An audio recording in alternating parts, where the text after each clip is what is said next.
예, 신윤의 뉴스 정면 승부 목요일 4부 순서 시작합니다. 목요일 4부.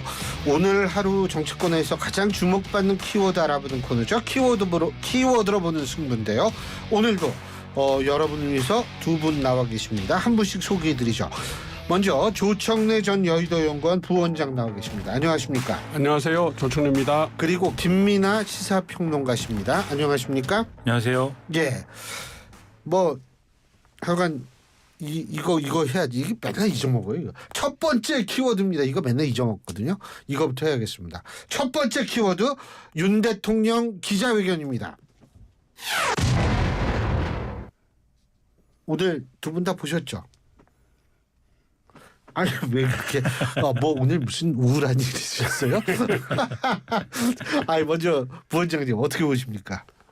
일단 거의 1년 6개월 만이죠. 그러니까 상당한 시간을 할애를 하고 다양한 분야에 대해서 입장을 밝히신 거 그런 모습은 조금 변화하는 모습이었다 이렇게 말씀을 드릴 수 있는데요. 그런데 1년 반 만에 하는 건데 이게 좀 말씀드리기가 그렇지만 좀 아쉬운 대목들이 있더라.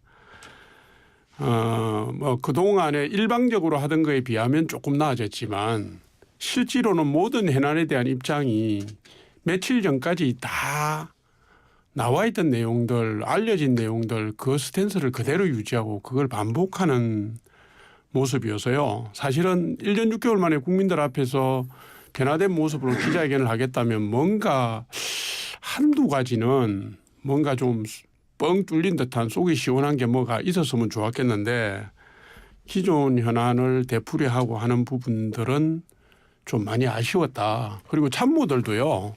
대통령께서 1년 6개월 만에 기자회견을 하신다고 그러면 이런 표현이 맞는지 모르겠는데 국민들이나 언론들이 보기에 뭔가 대통령이 달라졌구나 할 수 있는 거를 뭔가 한두 가지라도 좀 준비를 해서 드리는 게 맞는 거 아닌가 싶어요. 아쉽습니다. 좀. 그래도 오늘 영어도 나오고 그랬는데 어떻게 보십니까? 이제 저는 영어에 약해서 하이타임이라고 하셨는데 이제 저는 옛날에 하이타 이런 세제가 있었어요. 그래가지고 그쵸, 그 세제 이제 집에 많이 있었는데 그죠. 이제 저는 이제 이 준비를 이제 많이 하고 있다 이런 보도를 쭉 봤는데 어쨌든 기자회견을 한 것에 대해서는 저도 이제 어쨌든 했으니까 앞으로도 많이 했으면 좋겠고 그런 반복된 기자회견 속에서 계속 변화되는 모습을 보여줘야 된다 그렇게 생각합니다만 오늘의 기자회견은 국민들이 기대했던 것에는 상당히 이제 못 미치는 그런 기자회견이었다라고 생각을 합니다. 앞에 이제 지금까지 2년 동안의 국정에 대한 평가하고 그것에 대해서 국민들에게 보고하고 그다음에 앞으로 3년에 이르는 국정 방향에 대해서 설명을 하셨는데 사실 지난번에 총선이라는 중간 평가가 있었던 거잖아요. 그러면 이전에 2년 동안에 뭐가 잘못됐는지에 대한 거에 대해서 정말 어떤 통렬한 어떤 반성이라든가 이런 것들이 있어야 되지 않았겠는가 싶거든요. 근데 그 부분에서는 그런 내용은 없었습니다. 사실 지금까지 이 정부가 어떤 것에 노력했고 어떤 성과를 거뒀는지에 대한 얘기가 대부분을 차지했고 그러면 이후에 질의응답 과정에서라도 기자들의 어떤 날카로운 질문에 대해서 그건 정말 잘못했습니다. 또는 그것은 앞으로 이러한 방향으로 바로잡겠습니다. 이런 얘기가 나왔어야 되는데 지금 최대 현안이라고 할 수 있는 김건희 여사와 관련된 어떤 수사나 특검과 관련된 부분들 그리고 최상병 특검과 관련된 부분들에 있어서도 기존에 이제 가져왔던 입장 이상의 것들을 얘기하지 못한 데다가 특히 최상병 특검과 관련된 입장은 언론에서 예상한 바가 있거든요. 예를 들면 이러저러한 지난번에 이태원 조건을 이제 그렇죠. 붙인다 이거죠. 이태원 참사 특별법 때처럼 이러저러한 조항을 수정하고 여야가 합의한다면 그렇다면 특검 수용도 가능하다. 이런 얘기를 했으면 그래도 여야가 합의할 수 있는 어떤 상황이 좀 길이 열렸을지도 모르겠는데 그게 아니라 일단은 공수처 수사를 지켜보고 미진한 경우에는 오히려 내가 특검을 얘기할 수도 있다. 이렇게 이제 얘기를 한 거잖아요. 그러면 이거는 지금의 특검법을 어떻게 할 거냐에 대한 답은 없는 거고 여전히 이것은 거부권 행사로 끝이다. 라는 메시지로 받아들일 수밖에 없는 거거든요. 그래서 이런 부분들은 아마도 국민이 기대했던 바에는 충분히 이제 기대에 부응하지 못한 거여서 상당히 논란이라든가 좀 아쉬움이 남을 것 같습니다. 아니 근데 김건희 여사 문제에 대해서는 뭐 사과를 한 거 아닙니까? 박주민 의원은 사과 아니라고 아까 말씀하셨는데 어쨌든 사과로 받아들인다라는 뭐 그런 언론 보도도 많은데 어떻게 보십니까? 사과는 하셨죠. 사과는 하셨는데 그건 다행인데요. 어쨌든 표현상으로는 진일보한 거라서 다행이긴 한데 이게 이제 사실은 애매한 것이 민주당이 김건희 여사 특검법에서 주장하는 내용은 디올백 문제만 들어가 있는 게 아니라 도이치모터스 문제, 양평 땅 문제 이게 다 들어가 있잖아요. 예, 종합 특검법. 그렇죠. 그런데 이제 종합 선물 세트가 일단 있었는데 오늘 대통령께서 사과하신 내용은 디올백 문제와 관련된 부적절한 부분에 예. 대한 사과라고 보여지고 그러니까 이게 청의가 좀 달라요. 왜냐하면 대통령께서 보시기에는 도이치모터스 사건은 설명도 다 하셨지만 문재인 정부 때 2년 반 동안 탈탈탈탈 털어가고 기소조차도 못한 사안이고요.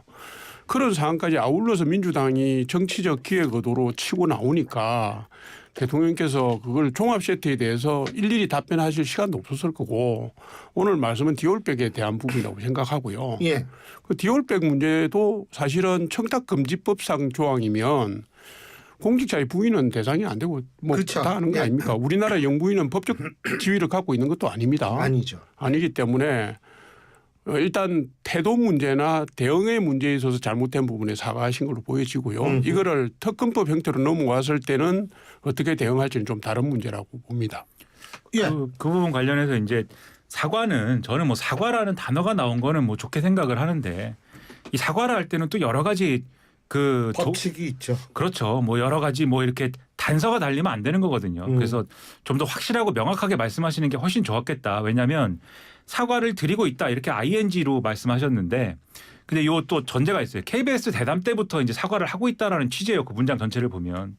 근데 KBS 대담 때 했던 말씀은 박정하지 못하고 매정하지 못해서 아무튼 그것이 문제라면 문제였다라는 이런 표현이었지 않습니까? 그러면 대통령의 인식은 그때도 사과를 한 것이고 오늘도 사과를 한 것이다. 사과를 하고 있는 것이다. 이런 표현이거든요. 근데 국민들이 볼 때는 KBS 대담 때의 표현은 사실은 이제 기대에 못 미치는 어떤 입장 표명이었던 거지 않습니까? 그러니까 사실은 표현을 대통령은 메시지에도 상당히 신경을 많이 써야 되니까 KBS 대담 때는 그 정도 얘기밖에 못했지만 사실은 진심으로는 이렇게 생각하고 있다. 진심으로는 이 정도 사과한다. 이런 정도의 분명히 더 진보한 어떤 표현이다라는 걸 분명히 해주는 게 필요했다고 보고요. 그 사과라고 하는 거에 초점을 맞춘다면은. 그리고 이제 디올백 수수라는 부분에 있어서는 그러했는데 특검과 관련돼서는 저는 이 부분에 있어서는 기존 입장을 계속 반복하는 것이 오히려 지금 적절한가에 대한 의문이 있습니다. 왜냐하면 지난 정권에서 이제 탈탈 털었다. 뭐 이렇게 말씀하셨는데 첫째로 지난 정권에서 어쨌든 검찰총장을 했던 거지 않습니까? 그런데 이렇게 얘기하면 검찰총장을 했지만 그때 식물총장으로 문재인 정권이 만들었고 또 그 당시에 이성윤 중앙지검장이 주도한 수사였기 때문에 그때는 손을 댈 수가 없었고 등등의 말씀하실 텐데 이 정권에 와서도 사실 김건희 여사 관련된 부분은 검찰이 손에 쥐고서는 무혐의 처리를 하든지 기소를 하든지 해야 되는데 안 놓고 있는 거잖아요. 왜 처분을 안 하는지. 그리고 관련자들의 도이치모터스 관련자들의 재판 과정에서 그동안 윤석열 대통령 후보 시절에 이 해명했던 것과는 좀 다른 사실관계들이 확인됐다라는 일부 보도들이 있는데 그것에 대해서는 검찰이 수사를 하거나 조사를 하거나 김건희 여사에 대한 뭔가에 대한 이 조사를 시도를 해야 되는데 그러하지 않은 상태가 또 장기간 이어지고 있지 않습니까? 그러면은 사실 이 국민들의 시각에서 볼 때는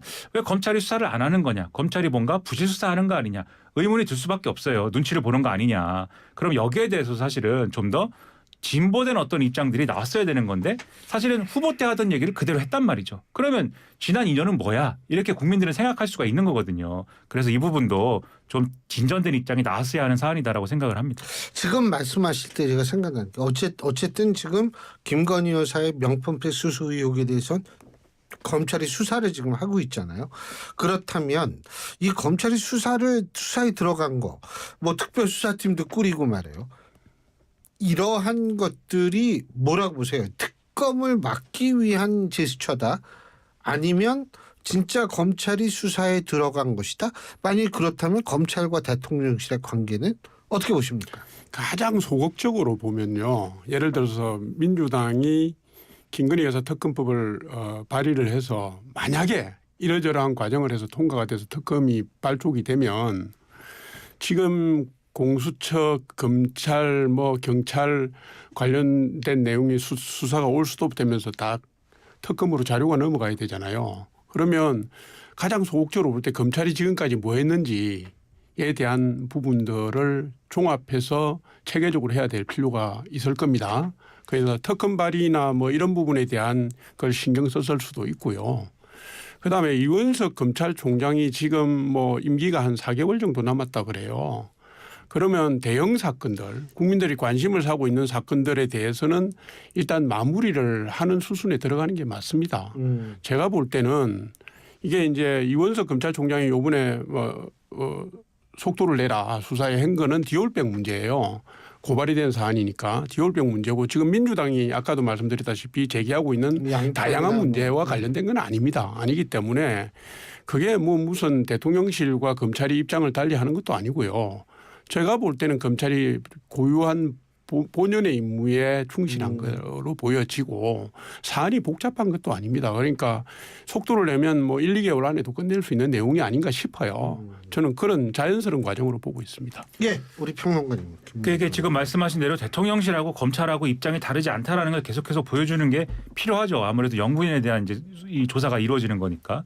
근데 일부 보도에 의하면 이게 소위 말하는 지금 말씀하신 디올백 수수 의혹에 대해서만 검찰이 이제 수사를 진행을 하고 지금 계속 쥐고 있는 도이치모터스 주가 조작 사건에 대해서 결론을 안 낸 채로 이원석 검찰총장은 임기를 마무리하고 그다음에 이 수사를 지휘하고 있는 송영호 서울지검장은 인사가 나서 다른 데로 가고 뭐 이렇게 된다고 하면 이게 또 뒷말이 나오지 않겠습니까? 그럼 이원석 검찰총장 입장에서는 검찰 조직 입장에서는 일부 보도에 의하면 그런 얘기가 있더라고요.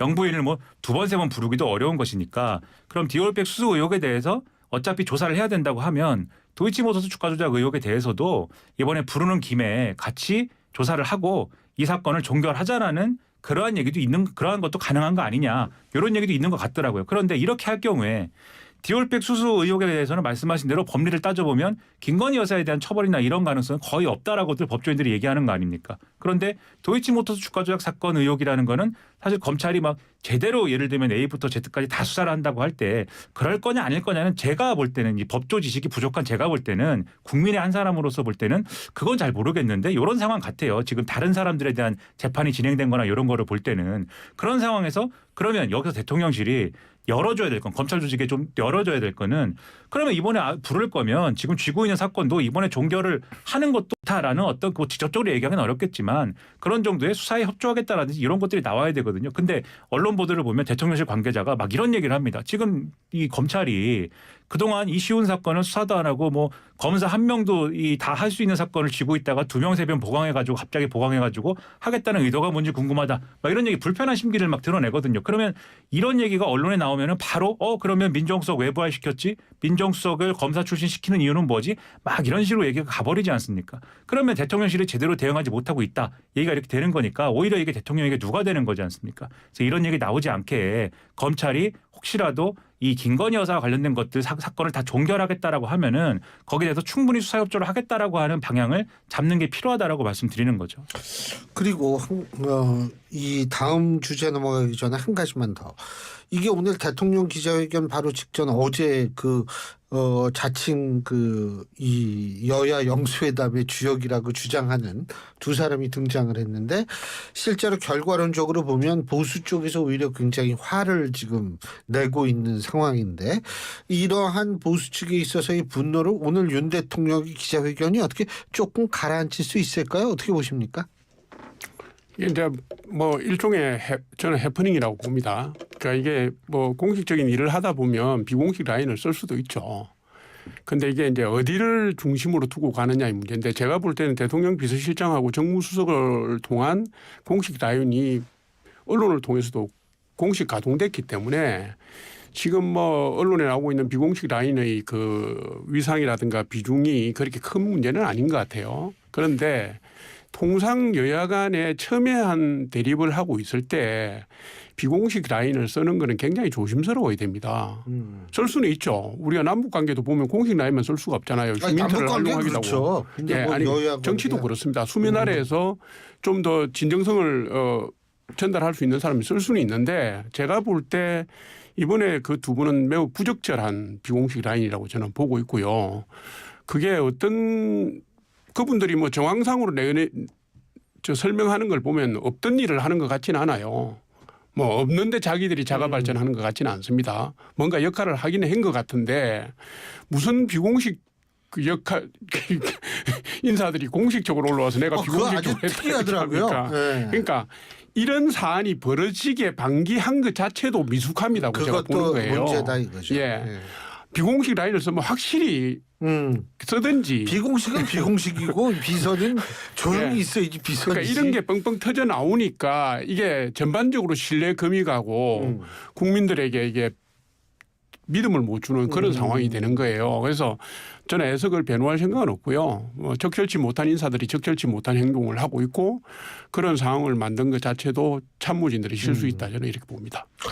어떻게 보세요? 그 비선 논란 이후에 윤석열 대통령이 이재명 대표한테 전화도 하고 그랬던 모양인데 건강하시냐고. 그러니까 그게 이제 그 한국일보 인터뷰 보도를 통해서 알려진 사실 아닙니까? 근데 잠깐만요. 제가 여쭤볼 게 있는 게 두 사람이 한국일보에 찾아간 거예요? 아니면 한국일보가 두 사람한테 찾아간 겁니까? 그것까지는 뭐 맥락은 잘 그거 모르겠습니다만 중요하죠. 저는 그것도 중요하다고 보는데. 이 보도의 상황을 보면 두 사람이 넥타이까지 사실은 빨간색, 파란색으로 맞춰서 이제 맞아요. 맞춰서 이제 갔다는 것이고 또 한국일보에서 사실은 여당, 야당 출입하는 기자 2명 거기다 플러스 아마도 이제 실무적인 거 했을 것 같은데 인턴 기자까지 합쳐갖고 3명이 인터뷰한 거거든요. 그러면 기획을 상당히 공들여서 한 것이고 그렇다라고 하면 이게 그냥 뭐 우연히 뭐 이렇게 인터뷰가 성사가 돼가지고 한 그런 게 아니에요. 그러면 이 언론의 상식으로 봤을 땐 상당히 기획이 된 것이고 아마도 인터뷰에 응하는 사람들도 어느 정도는 이게 기획된 인터뷰고 가서 뭔가를 얘기해야 된다라는 거를 상당히 내밀한 얘기도 내가 해야 된다라는 걸 인식하고 아마 갔을 거다. 그러면 예를 들면 저는 이명백 교수 같은 경우에는 어쨌든 야당의 관계자인 것이고 거기서 사실은 이재명 대표는 대부분의 것들을 뭐 부인하거나 거절했다라는 뉘앙스니까 이명백 교수야 가가지고 그 얘기를 하면 되는데 이 함성득 이 원장이라는 분은 그런 얘기를 내밀한 얘기까지 해야 된다라고 할 때 인터뷰에 응해서 과연 대통령실의 모종의 어떤 소통이나 이런 것이 하나도 없이 인터뷰에 응했겠느냐라는 의문을 자신은 가지고 있거든요. 근데 그 손해 나는 얘기를 소통을 하고 하라고 했다고요? 그래서 사실은 그게 오히려 대통령실의 아마추어적인 대응이나 이런 것들을 오히려 더 보여주는 거 아니냐라는 의문이 있는 데다가 그 인터뷰 기사에 보면은 이재명 대표와의 한라인 얘기가 거기 나옵니다. 그래서 이재명 대표 전화번호를 얻어가지고 한라인으로 쓰려고 그랬는데 이미 저장이 돼 있더라. 이재명 후보로 저장이 돼 있어서 대표로 이름을 바꿨다. 이런 대목이 나오는데 마침 또 윤석열 대통령이 이재명 대표한테 안부 전화를 했다는 게 나오니까 한국일보가 또 그거를 보도를 해서 사실은 뉘앙스가 이런 뉘앙스예요. 본지가 인터뷰한 내용이 맞지 않느냐. 뒷받침이 된다. 이걸로 한라인이 뚫린 것이다. 이게. 이런 식으로 오늘 보도를 했거든요.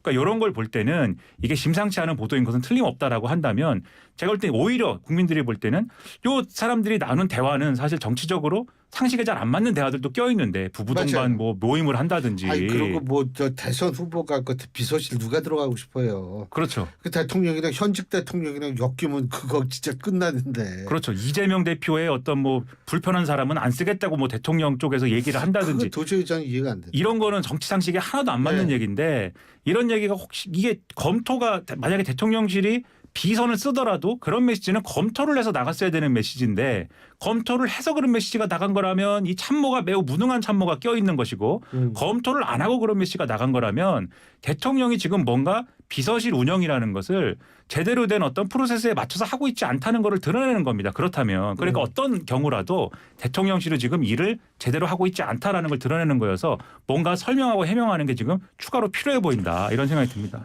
어쨌든 참 살다가 이런 경우도 보고 참 재밌어요 우리나라. 자, 두 번째 키워드 가겠습니다. 두 번째 키워드 추경호 대 박찬대입니다. 뭐 이거는 오늘 추경호 원내대표가 또 당선이 됐으니까 간단하게 바라는 점이나 한번 우리 부원장님. 추경호 집 신임 원내대표는 상당히 원만하고 합리적인 분입니다. 저도 개인적으로 알고 아시겠죠, 만나고 했던 사이니까. 그러니까 무리하게 일을 추진하지 않고 잘 풀어나갈 거라고 생각하고 있고요. 의원들을 총의를 모아 나가는 과정도 그 리더십 스타일상 합의를 얻어가면서 해 나갈 걸로 저는 그리 믿습니다. 다만 지금 이제 국회의 지형 자체가 국민의힘 원내대표가 역량을 발휘하는데 매우 제한적이에요. 예. 제한적이어서 이게 이제 민주당이 강성으로 나오면 국민의힘이 강성으로 나오는데 부드럽게 갈 수는 없는 그런 상황이어서 그렇죠. 강대강의 대치가 벌어졌을 때 추경호 원내대표가 어느 정도 영향을 발휘할 수 있을지 거기에 대해서는 저도 의문이 남습니다. 알겠습니다. 자, 김민하 평론가님 1분. 야당과의 강대강 대치는 예상된다 이렇게 말씀하셨는데 그럴 것 같고요. 거기서도 이제 어떤 역량의 한계나 이런 것들이 여러모로 걱정스러운 부분이 있는데다가 또 하나 이제 계속해서 이제 지적이 될 부분이 용산과의 관계 어떻게 할 거냐 이 부분은 또 계속 얘기가 나올 거거든요. 거기다가 당권 주자들도 그런 부분에 있어서 누구를 당원들이 선택할 거냐가 같이 엮여갖고 얘기가 될 거 아닙니까? 지금 당장 영남 출신이어서 원내대표가 쉽게 된 거 아니냐 이런 평가들이 막 나올 건데 이런 부분들을 다 조율하고 맞춰서 가려면 상당한 정치력이 필요한 거거든요.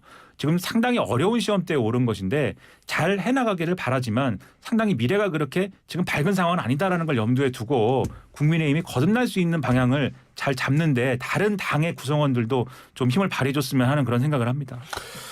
알겠습니다. 일이 많아요. 그러니까 이건 좋아요. 왜냐하면 매주 이렇게 모셔도 얘기할 게 매주 생기잖아요. 예, 대한민국 정치판은 참 우리한테 많은 거를 던져주고 있습니다. 오늘 두 분 말씀 여기까지 듣죠. 고맙습니다. 감사합니다. 예, 지금까지 조청래 전 여의도연구원 부원장, 김민하 시사평론가 두 분과 함께했습니다.